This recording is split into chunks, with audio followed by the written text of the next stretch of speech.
Hello guys, dumating na yung kuha natin, bagong ilisi sa bangka natin. Ito, laki. Yung sukat nito 18, tapos 1 3/4 yung butas. Ipapalit natin dito sa gitna. Yan o.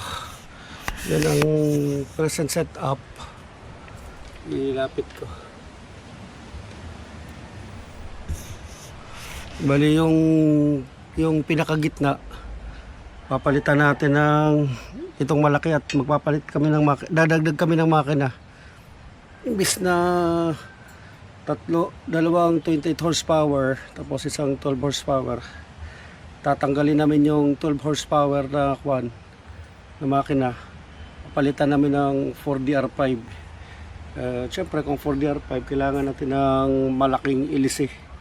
Ito 18 inches ang kwan niya, ang sukat, tapos 1 3/4 yung butas sa ihi. Bali dito yan kakabit. Ito yun, ganyan yan. Ang resulta kasi, pag maglaot kami, mabilis naman ang takbo kasi puro high speed yung bangka. Ang problema, pag masalubong namin ng hangin o tatamaan ng hangin yung bangka, nabagal. Parang hindi kaya ng makina ba, hindi kaya yung tulak ng hangin. Kaya mas mabuting palit ilisi at dagdag ng makina. Itong bangka namin guys, nasa ano to, 7 tons. Computation ng marina nasa 6.95 tons. 6.95, round up natin ng 7 tons kasama yung mga anik-anik na mga karga. Ginilid muna namin at dito na kami papalit ng makina. Ito.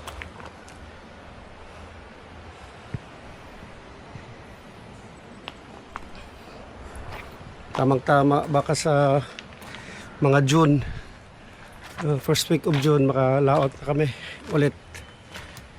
Gamit na ang bagong makina 4DR5 at saka yung ilisi namin.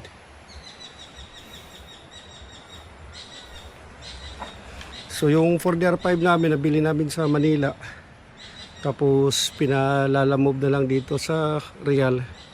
Kakalaga siya ng 65,000 yung makina. Lahat-lahat umabot ng 72,000 ang gastos, kasama na ang palalamove na 5,000 at saka yung ball joint niya na 2,000 at kung ano-anong malit na gastos, umabot ng 72. Not bad naman siguro para sa investment na magandang takbo at sigurado.